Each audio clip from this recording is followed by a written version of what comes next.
Hello everyone, welcome to Medic Meds. आज का हमारा टॉपिक है हाइपरटेंशन।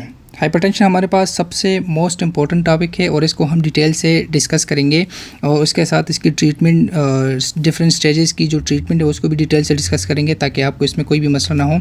तो हमारे पास हाइपरटेंशन क्या है? हाइपरटेंशन हमारे पास एलिवेटेड ब्लड प्रेशर होता है, लेकिन ये जो एलिवेटेड ब्लड प्रेशर है ये long term persistent blood pressure होता है। ये नहीं कि शॉर्ट टाइम के लिए ब्लड प्रेशर इंक्रीज़ हो गए तो हाइपरटेंशन हो गई। हाइपरटेंशन जब भी किसी पेशेंट को होता है तो उसमें हमारे पास ब्लड प्रेशर कॉन्स्टेंटली जो एक स्टेज होता है उससे अबव रहता है, और इसमें हमारे पास अगर वो लेट स्टेज में चला जाए तो वो फिर हमारे पास एंड ऑर्गन डैमेज भी करता है। एंड ऑर्गन हमारे पास मोस्ट कॉमनली जो परसिस्टेंट है हाइपरटेंशन से रिलेटेड, उसमें हमारे पास हार्ट आ सकता है, ब्रेन आते हैं, उसके अलावा आइज़ आते हैं, रेटिना आते हैं, उसके अलावा रीनल जो सिस्टम है वो आता है। तो हमारे पास हाइपरटेंशन का जो पेशेंट है उनमें हमारे पास जब हमारे पास कोई पेशेंट हाइपरटेंसिव होता है तो उसमें हमारे पास सस्टेन डायस्टोलिक प्रेशर होता है अबव 90 mm ऑफ Hg, और जो सिस्टोलिक प्रेशर है वो हमारे पास 140 mm से ज़्यादा हो। तो ये हमारे पास होता है हाइपरटेंशन। अब जो हाइपरटेंशन है ये हमारे पास जो है सिर्फ और सिर्फ ओनली सिस्टोलिक हाइपरटेंशन भी हो सकता है। फॉर एग्जांपल एक पेशेंट है उसका 160 है बाय 80 है नॉर्मल, डायस्टोलिक नॉर्मल है लेकिन सिस्टोलिक उसका ज़्यादा है, तो ये हमारे पास आइसोलेटेड सिस्टोलिक हाइपरटेंशन होता है। दूसरा हमारे पास ये भी हो सकता है कि पेशेंट को जो है सिर्फ और सिर्फ diastolic hypertension, for example patient को 125/90 उसका ब्लड प्रेशर हो, तो इसमें हमारे पास सिस्टोलिक जो है वो नॉर्मल है लेकिन जो डायस्टोलिक है वो हमारे पास एलिवेटेड है। तो ये हमारे पास आइसोलेटेड डायस्टोलिक हाइपरटेंशन है। और कुछ कंडीशन में हमारे पास बहुत हाइपरटेंशन भी हो सकते हैं। जब भी आपके पास कोई भी पेशेंट आता है हाइपरटेंसिव से रिलेटेड तो आपने क्या चीज़ याद रखना है? पहले तो आपने रूल आउट करना है कि आया पेशेंट को वाइट कोट हाइपरटेंशन तो नहीं है। वाइट कोट हाइपरटेंशन क्या है? बाज़ औक़ात एक पेशेंट जो है डॉक्टर के वाइट कोट के डर की वजह से उसका जो बीपी है वो इंक्रीज़ हो जाता है, तो इसको कहते हैं वाइट कोट हाइपरटेंशन। और दूसरा है हमारे पास मास्क हाइपरटेंशन। मास्क हाइपरटेंशन ये होता है कि एक पेशेंट को हाइपरटेंशन होता है लेकिन जब भी वो डॉक्टर के पास चला जाता है डॉक्टर के मौजूदगी के दौरान उसकी ब्लड प्रेशर जो है वो बिल्कुल ठीक है, लेकिन जैसे ही वो बाहर चले जाता है, डॉक्टर जब साइड पर हो जाता है तो फिर उसका बीपी जो है इंक्रीज़ हो जाता है। तो ये दो चीज़ें आपने रूल आउट करनी है। इसके अलावा आपने एक पेशेंट को जब लेबल करना है हाइपरटेंसिव तो उसमें आपने हमेशा याद रखें कि बीपी जो पेशेंट का लेंगे हम, वो हमारे पास 2 या 2 से ज़्यादा मेजरमेंट्स लाजमी लेने हैं। उसके बाद आपने पेशेंट को हाइपरटेंशन करार देना है। अगर आपने एक रीडिंग पे हाइपरटेंसिव करार दे दिया एक पेशेंट को तो वो आपके पास रॉन्ग हो सकती है। हाइपरटेंशन जो है हमारे पास बहुत कॉमन है, 25% यूएस पॉपुलेशन को इफेक्ट करते हैं। और इसके अलावा जब अगर यूएस में 25% पॉपुलेशन को इफेक्ट करे तो जो हमारे पास अंडर डेवलपिंग कंट्री है या ऑन गोइंग डेवलपिंग कंट्री, उनमें हमारे पास ये बहुत ज़्यादा इफेक्ट है। और स्पेशली पाकिस्तान की बात करें तो पाकिस्तान में भी बहुत ज़्यादा पेशेंट जो है हाइपरटेंसिव के हैं। और इसका जो मेन रीज़न है वो ये है कि हमारे पास हाइपरटेंशन जो है हमारे पास साइलेंट डिजीज़ है, किसी को पता नहीं चलता है उसको हाइपरटेंशन हुआ है। अफ्रीकन अमेरिकन जो है उनमें ज़्यादा वो सीरियसली इफेक्ट हो एज़ कम्पेयर टू कॉकेशियन, और रिस्क जो है हमारे पास हाइपरटेंशन का वो एज के साथ इंक्रीज़ होती हैं। जो हमारे पास 95% केसेस है हाइपरटेंशन का वो इडियोपैथिक होती है या प्राइमरी हाइपरटेंशन होती है या एसेंशियल हाइपरटेंशन उसको कहते हैं। और जो हमारे पास रिमेनिंग 5 to 10% है वो हमारे पास सेकेंडरी हाइपरटेंशन होता है। और सेकेंडरी हाइपरटेंशन जो है वो हमारे पास उन कंडीशन में होता है जब पेशेंट को कोई और डिजीज़ हो और उसके सेकेंडरी काज में हमारे पास पेशेंट को हाइपरटेंशन हो जाए। हमारे पास सिस्टोलिक हाइपरटेंशन जो है मोर डेंजरस है as compare to diastolic hypertension. और उन पेशेंट में जो हमारे पास स्पेशली 50 ईयर से ज़्यादा तो उनमें हमारे पास सिस्टोलिक हाइपरटेंशन डेंजरस है। बिकॉज उधर हमारे पास क्या होता है कि जब सिस्टोलिक हाइपरटेंशन उसमें हमारे पास हार्ट ज़्यादा काम कर रहा है, सिस्टोलिक जो ज़्यादा इंक्रीज़ होता है तो उसमें हमारे पास हार्ट का आउटपुट ज़्यादा होता है, कार्डियक कंट्रैक्टिलिटी इंक्रीज़ हो जाती है। तो इन पेशेंट में हार्ट अटैक के चांसेस बढ़ जाते हैं, हार्ट फेलियर के और रीनल डिजीज़ के चांसेस बहुत ज़्यादा बढ़ जाते हैं। अब अगर बात करें हाइपरटेंशन की तो जैसे कि मैंने आपको बताया कि हाइपरटेंशन जो है हमारे पास साइलेंट डिजीज़ है, और ये आपको तब तक पता नहीं चलेगा जब तक ये कोई भी एंड ऑर्गन जो है उसकी डैमेज ना करवा दे। वो जो एंड ऑर्गन है हमारे पास 5 पेंटेड है हमारे पास एंड ऑर्गन डैमेज में। एक है सीएनएस में हमारे पास स्ट्रोक करवा सकते हैं, ट्रांजिएंट इस्कीमिक अटैक आ सकता है। उसके अलावा एनोरिज्म्स की जो रप्चर है, हेमरेजेस वगैरह वो हो सकते हैं। सीवीएस हमारे पास कार्डियक में है, हमारे पास heart attack, heart failure, ischaemic heart disease, MI वो करवाते हैं। इसके अलावा वेसल्स हमारे पास डैमेज कर सकते हैं, वेसल्स की आयोटिक डाइसेक्शन हो जाती हैं, किडनीज़ को बहुत ज़्यादा डैमेज करते हैं, और आइज़ को, रेटिना जो है वो हमारे पास मोर प्रोन है हाइपरटेंसिव के लिए। जब भी आपने जैसा कि मैंने आपको कहा कि जब भी हाइपरटेंसिव पेशेंट आता है तो आपने उसको पहले मेजर करना है, उसकी एक नॉर्मल रीडिंग लेनी है, और मोस्टली जो प्रोबेबल जो अच्छा टाइम है वो हमारे पास एम्बुलेटरी बीपी में रीडिंग होती है अर्ली इन द मॉर्निंग। जब पेशेंट उठ जाता है, कोई भी स्ट्रेस नहीं होता, बिल्कुल नॉर्मल कंडीशन में होता है, तो उस टाइम पेशेंट की बीपी चेक करें। अगर वो आपके पास सस्टेनली एलिवेटेड होते हैं, 2-3 रीडिंग्स में आ जाए, तो फिर उसको हम लेबल कर देते हैं हाइपरटेंशन। हाइपरटेंशन से रिलेटेड एक मोस्ट इंपॉर्टेंट पॉइंट जो है कि अगर एक पेशेंट आपके पास एक दफ़ा हाइपरटेंसिव हो गया, so once hypertensive is always hypertensive, तो आपके पास ये पेशेंट हमेशा हाइपरटेंसिव रहेगा। ये थ्रू आउट द लाइफ जो है मेडिसिन लेगा। और इसके साथ ये है कि आप इसकी ट्रीटमेंट हम इस तरह करते हैं कि ये हमारे पास इसकी प्रोग्रेशन जो है उसको हम रोक सकते हैं। फुली क्योर नहीं कर सकते, लेकिन उसकी जो प्रोग्रेशन है उसको हम रोक सकते हैं। आगे हम जाते हैं क्लासिफिकेशन ऑफ हाइपरटेंशन। क्लासिफिकेशन हमारे पास क्या है, कैटेगरी सिस्टोलिक और डायस्टोलिक। इसमें हमारे पास ऑप्टिमल जो नॉर्मल एवरेज बीपी होती है वो हमारे पास 120/80 होता है, नॉर्मली जो ऑप्टिमल एवरेज है। लेकिन आपके पास हमेशा हर बंदे का 120/80 नहीं होता, क्योंकि कुछ लोगों की हाइट ज़्यादा होती है, कुछ लोगों की बॉडी शेप जो है वो चेंज होती है, इसके साथ साथ तो बीपी जो है वो चेंज होता रहता है। नॉर्मल जो हाइपरटेंशन है वो लेस देन 130 और लेस देन 85, इससे बिलो जो ब्लड प्रेशर है वो हमारे पास नॉर्मल होता है, वो कोई हाइपरटेंशन नहीं होता। फिर उसके बाद हमारे पास एक स्टेज आता है प्री हाइपरटेंसिव। हाइपरटेंशन से पहले का स्टेज, उसमें हमारे पास 130 से लेकर 139 तक बीपी होती है। सिस्टोलिक और डायस्टोलिक जो है 80 से लेकर 89 तक होती हैं। फिर हमारे पास आता है स्टेज 1। स्टेज 1 में हमारे पास 140 से लेकर 159 mmHg सिस्टोलिक ब्लड प्रेशर होता है, और डायस्टोलिक जो है 90 से 99 तक, ये हमारे पास स्टेज 1 हाइपरटेंशन है। स्टेज 2 हाइपरटेंशन जो है वो हमारे पास 160 से लेकर 179 तक, और डायस्टोलिक जो है वो 100 से लेकर 109 तक जो है ये हमारे पास डायस्टोलिक। तो ये हमारे पास स्टेज 2 हाइपरटेंशन होता है। और स्टेज 3 जो है जो डेंजरस कंडीशन वो हमारे पास ग्रेटर देन और इक्वल टू 180 और ग्रेटर देन और equal to 110 diastolic blood pressure, ये हमारे पास स्टेज 3 है। इसके बाद हमारे पास एक और है, हमारे पास मैलिग्नेंट या एक्सेलरेटेड हाइपरटेंशन। मैलिग्नेंट हाइपरटेंशन हमारे पास सीवियर फॉर्म ऑफ हाइपरटेंशन है, जिसमें हमारे पास सिस्टोलिक ग्रेटर देन 180 हो और डायस्टोलिक ग्रेटर देन 120 हो, तो ये हमारे पास मैलिग्नेंट हाइपरटेंशन होता है। और ये अर्जेंट बहुत ज़्यादा इसकी जो रिस्क फैक्टर या डैमेजेस है, ये हमारे जो एंड ऑर्गन उसको बहुत जल्दी डैमेज कर देता है। जो हमारे पास स्टेज 3 हाइपरटेंशन, उसके फर्दर 2 सब टाइप्स है। एक है हमारे पास हाइपरटेंसिव अर्जेंसी और एक है हमारे पास हाइपरटेंसिव इमरजेंसी। हाइपरटेंसिव अर्जेंसी में ये होता है कि पेशेंट का ब्लड प्रेशर 180 से अबव होता है, डायस्टोलिक 110 से अबव, लेकिन जो एंड ऑर्गन्स है, जो हमने अभी 5 ऑर्गन्स पढ़े, CNS, CVS, वेसल्स और किडनीज जो है और आइज़, इनमें अभी डैमेज नहीं है, तो ये हमारे पास होता है हाइपरटेंसिव अर्जेंसी। और दूसरा हमारे पास हाइपरटेंसिव इमरजेंसी। हाइपरटेंसिव इमरजेंसी में ये होता है कि ब्लड प्रेशर 180 से अबव, 110 से अबव और प्लस इन ऑर्गन में किसी भी मसला हो, तो ये हमारे पास होता है हाइपरटेंसिव इमरजेंसी। अच्छा जी, अब before going to the causes of hypertension, पहले थोड़ा सा बीपी के फैक्टर्स और बीपी मॉनिटर कैसे होते बॉडी में उसको डिस्कस कर, उसके बाद हम काजेज पे बढ़ेंगे।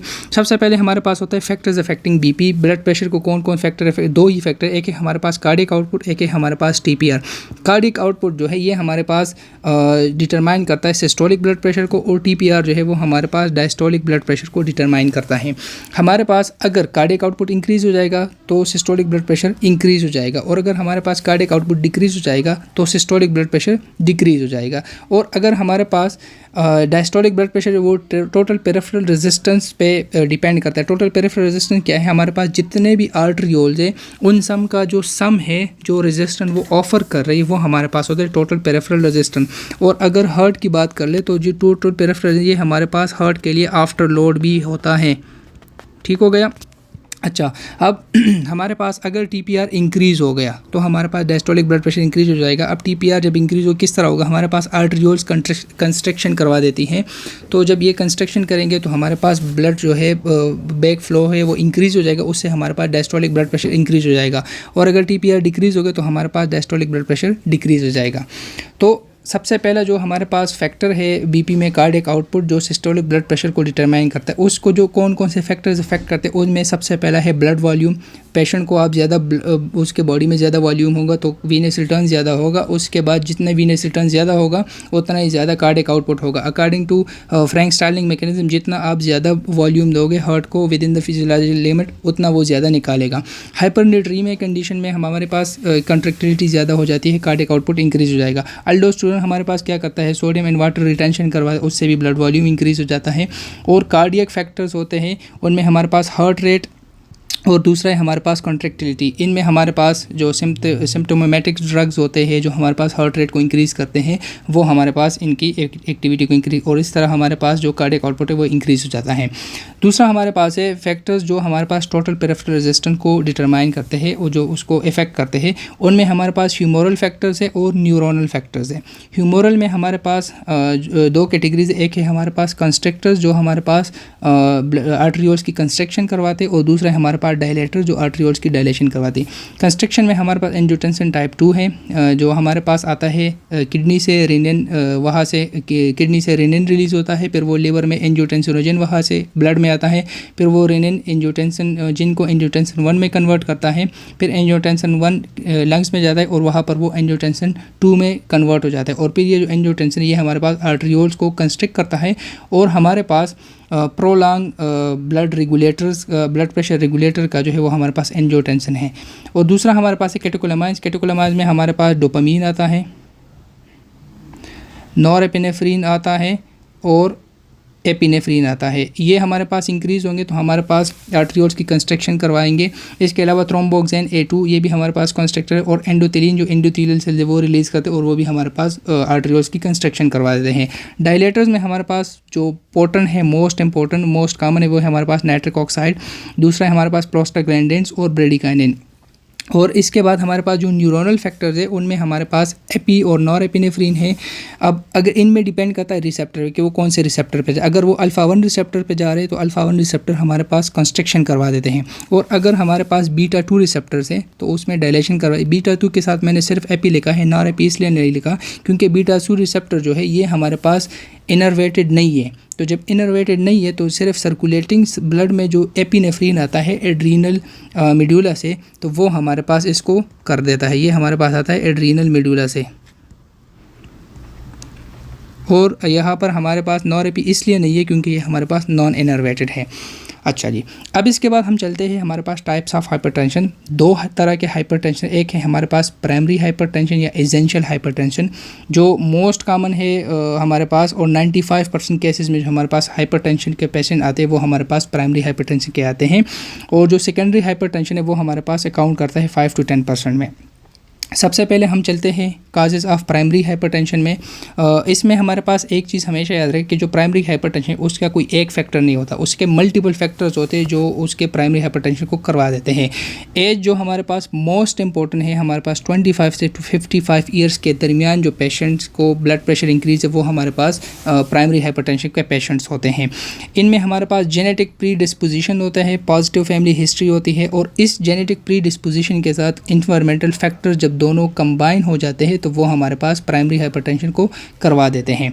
जो हमारे पास इन्वायरमेंटल फैक्टर्स उनमें हमारे पास कुछ पेशेंट इंसानों में या कुछ लोगों में हमारे पास क्या होता है कि इंक्रीज सिंपैथेटिक नर्वस सिस्टम या हाइपर एक्टिविटी हो जाती है। फॉर एग्जांपल कुछ पेशेंट जो एंग्सियस होते हैं या जो यंगर लोग होते हैं, यंग टीनेजर्स होते हैं, उनमें हमारे पास सिंपैथेटिक नर्वस सिस्टम की एक्टिविटी इंक्रीज होती है, तो उस ये हमारे पास एक फैक्टर है। और अगर इनके साथ जेनेटिक प्री डिस्पोजिशन हमारे पास कंबाइन हो गए तो ये प्राइमरी हाइपरटेंशन के काज करवा देते हैं। Over reactive renin angiotensin अल्डोस्टेरोन system, तो ये भी हमारे पास हाइपरटेंशन करवा देते हैं। डिफेक्ट एंड नाइट्रोयूरेसिस, नाइट्रोजन की जो रिलीज़ है उसकी जो एक्सक्रीशन है अगर उसमें हैंडलिंग में डिफेक्ट हो तो ये भी हमारे पास हाइपरटेंशन करवा देते हैं। ओबेसिटी हमारे पास जो है ये भी पेशेंट के हाइपरटेंशन करवा देते हैं।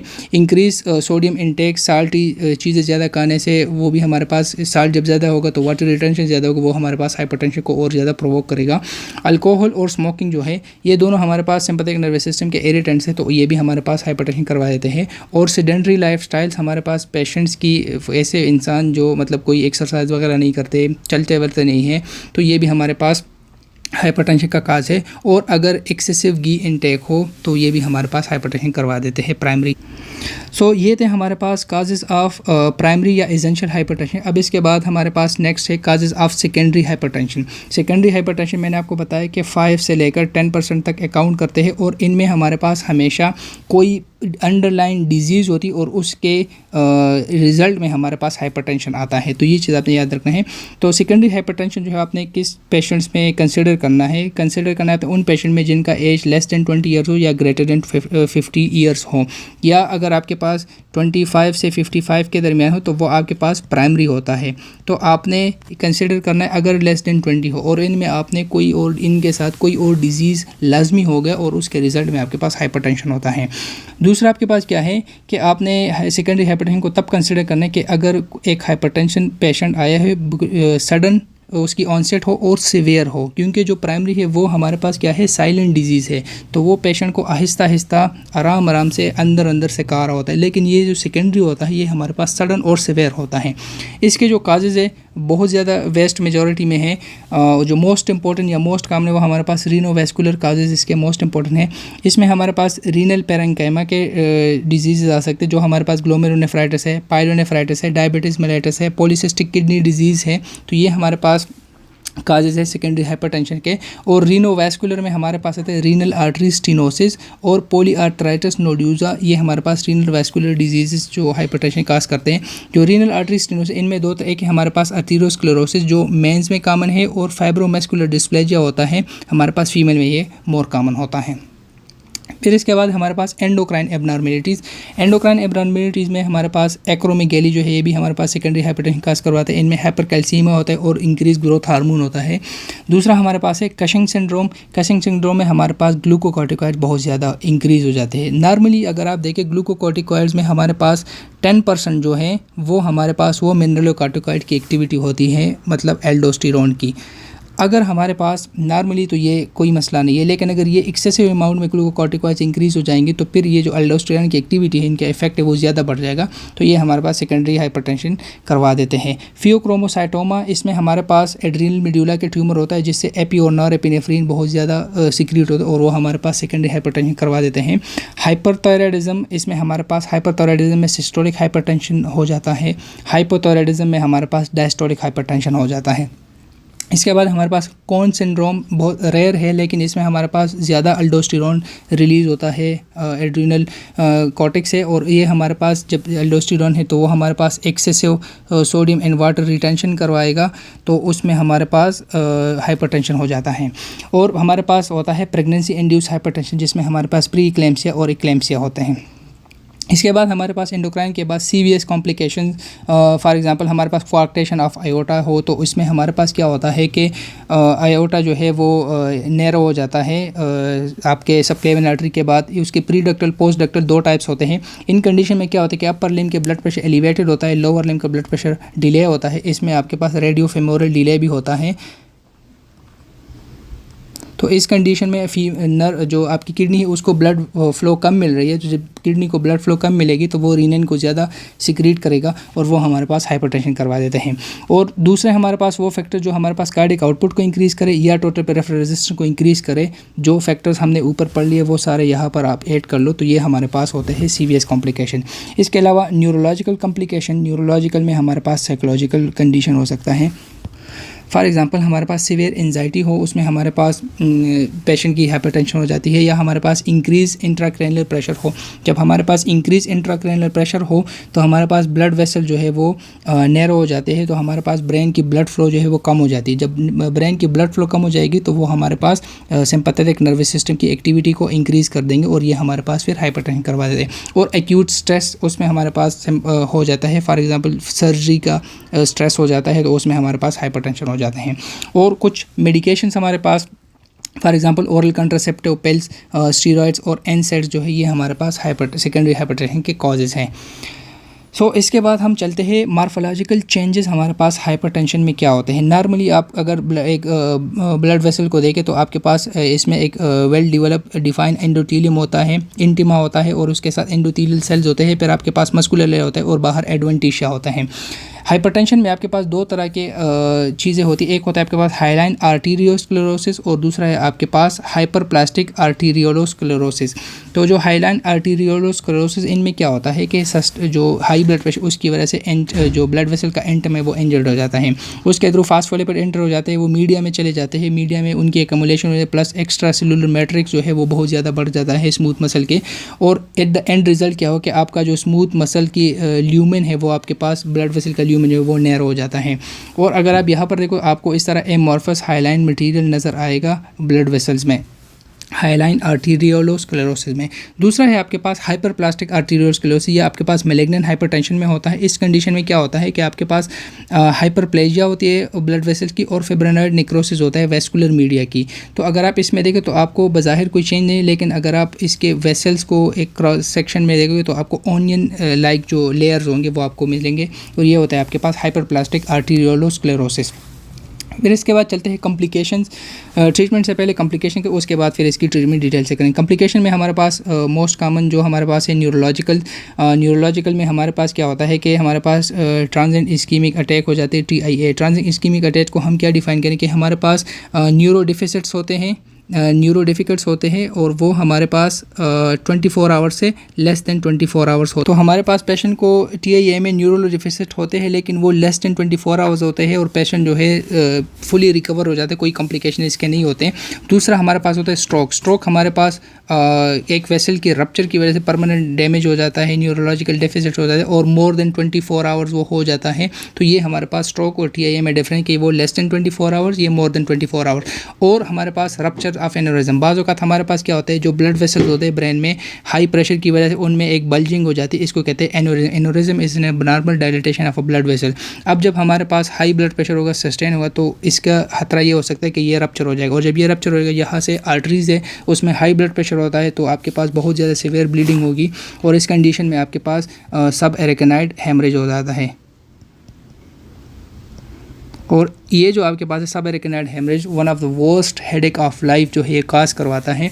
तो ये आपके पास इसमें कॉम्प्लिकेशन में है आपके पास। दूसरा आपके पास है कार्डियक जो कॉम्प्लिकेशन, उसमें आपके पास कोरोनरी आर्टरी डिजीज़ आते हैं, लेफ्ट वेंट्रिकुलर हाइपरट्रॉफी होगा, अगर टोटल पेरिफेरल रेजिस्टेंस इंक्रीज़ होगा तो उसको ओवरकम करने के लिए लेफ़्ट वेंट्रिकल को ज़्यादा काम करना पड़ेगा, इसलिए वो हाइपरट्रॉफी हो जाती है उसकी। कंजेस्टिव कार्डियक फेलियर भी काज कर सकता है, और इसके अलावा आपके पास इस्कीमिक हार्ट डिजीज़ भी करते हैं, उसमें हमारे पास एंजाइना भी हो सकता है और आपके पास MI भी हो जाता है।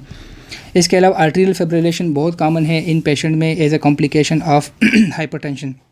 इसके बाद हमारे पास वेस्कुलर जो कॉम्प्लिकेशन, उसमें हमारे पास एओर्टिक डायसेक्शन। अगर हमारे पास एक बहुत ज़्यादा प्रोलॉन्ग हाई ब्लड प्रेशर होगा तो हमारे पास जो इंटिमा है वो कमज़ोर हो जाएगा, फिर उसके बाद वो डिस्टर्ब हो जाएगा। और एओर्टिक एन्यूरिज्म, बाज़ औक़ात हमारे पास एओर्टा जो है उसके एन्यूरिज्म हो जाते हैं, एबनॉर्मल बल्जिंग हो जाती है, तो ये हमारा एओर्टिक एन्यूरिज्म है। रीनल हमारे पास प्रोटीनूरिया और रीनल फेलियर जो है मोस्ट कॉमन काज है रीनल फेलियर हाइपरटेंशन में। और retinopathy most common, most important. इसमें हमारे पास 4 ग्रेड्स होते हैं। ग्रेड 1 में हमारे पास क्या होता है कि जो आर्टरियोल्स होती है सिर्फ उनकी थिकनिंग और नर्विंग हो जाती है, और फिर जब इन पे हम लाइट थ्रो करते तो ये लाइट को बहुत ज़्यादा रिफ्लेक्ट करते हैं, बहुत शाइनी हो जाते हैं ये। ग्रेड 2 में हमारे पास क्या होता है कि इसमें ग्रेड 1 प्लस हमारे पास जो वेंस होते हैं जहाँ पर वो आर्टरीज होती हैं, जब उधर वो वेंस क्रॉस हो जाते हैं तो यहाँ पर वो नैरो हो जाते हैं, इसको कहते हैं एट्रियोवेनस निपिंग भी कहते हैं इसको। तीसरा ग्रेड हमारे पास होता है, उसमें ग्रेड 2 के चेंजेस प्लस हमारे पास यहाँ पर रेटिना में हेमरेजेस और एक्सुडेट नज़र आना स्टार्ट हो जाता है।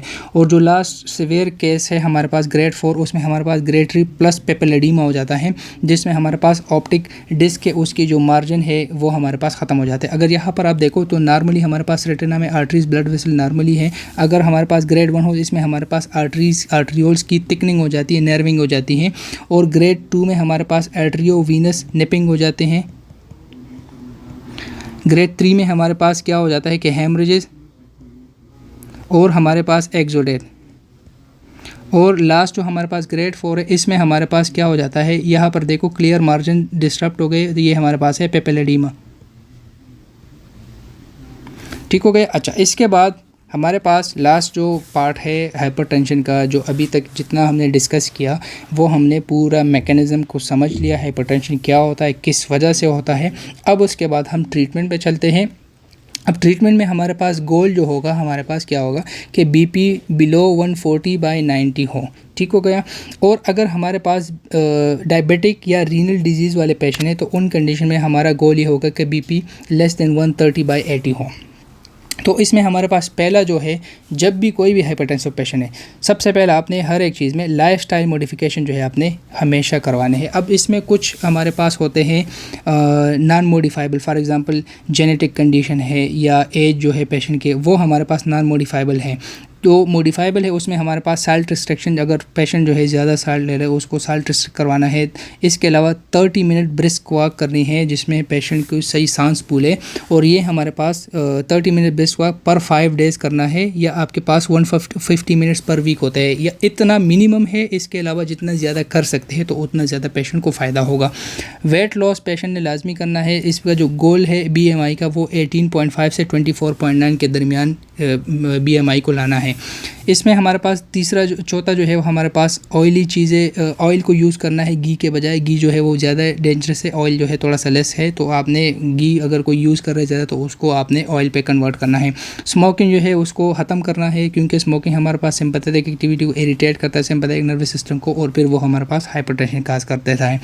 इसके अलावा हमारे पास पेशेंट को फ्रूट्स और वेजिटेबल खाने की ताकीद करनी है कि वो फ्रूट्स और वेजिटेबल खाए। और इसके अलावा नो एडिड साल्ट, शुगर और घी। नो एडिड मतलब ये है कि एक दफ़ा एक सालन बन गया, उसने आपने उसमें ज़्यादा साल्ट ऐड कर दिया, या चाय बन गई या कोई भी शुगर शरबत बन गई उसमें आपने और चीज़ें डाली, तो एडिड चीज़ें आपने नहीं करनी। तो ये हमारे पास है लाइफस्टाइल मॉडिफिकेशंस ऑफ हाइपरटेंशन। अब आते हैं फार्माकोलॉजिकल ट्रीटमेंट ऑफ हाइपरटेंशन।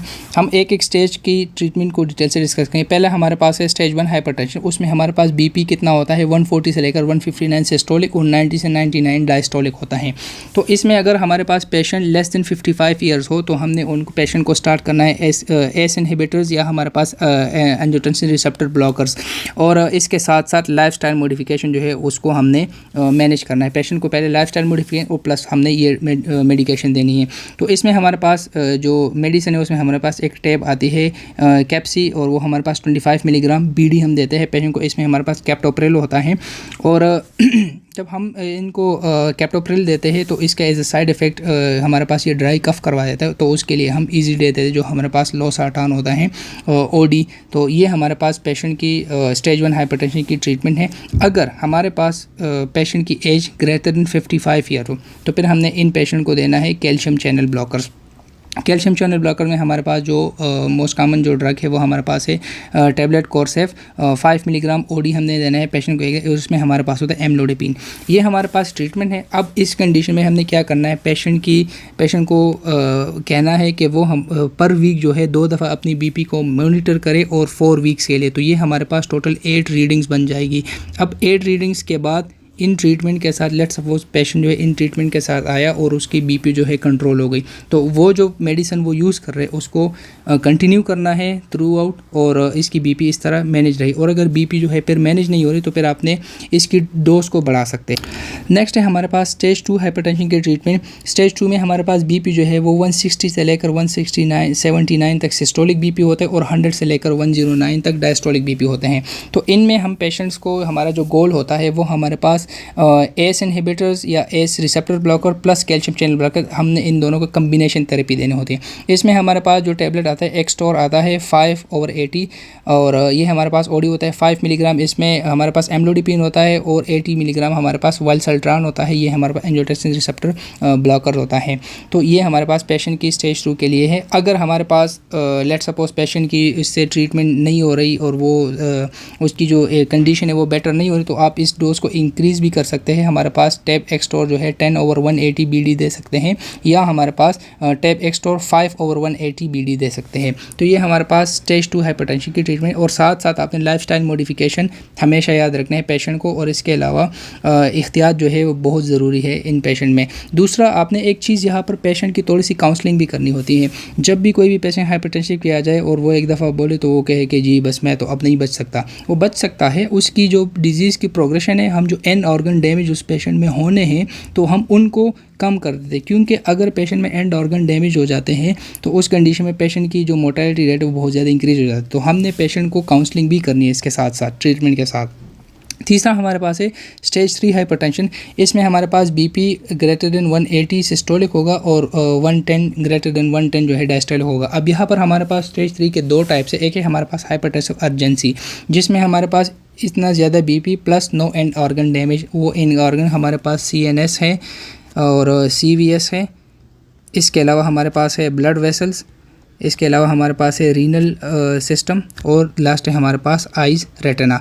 तो ये हमारे पास एंड ऑर्गन, अगर इनमें कोई डैमेज ना हो और हमारे पास ब्लड प्रेशर इससे ज़्यादा है तो वो हमारे पास इसकी जो ट्रीटमेंट है हमारे पास इसमें हमारे पास इस पेशेंट को हम देते हैं। जब भी ये पेशेंट आएंगे अर्जेंसी में, इनको हमने देखना है टैप कैप्सी 25 मिलीग्राम 2 पर ऑलर स्टेट देना है इमीडिएटली।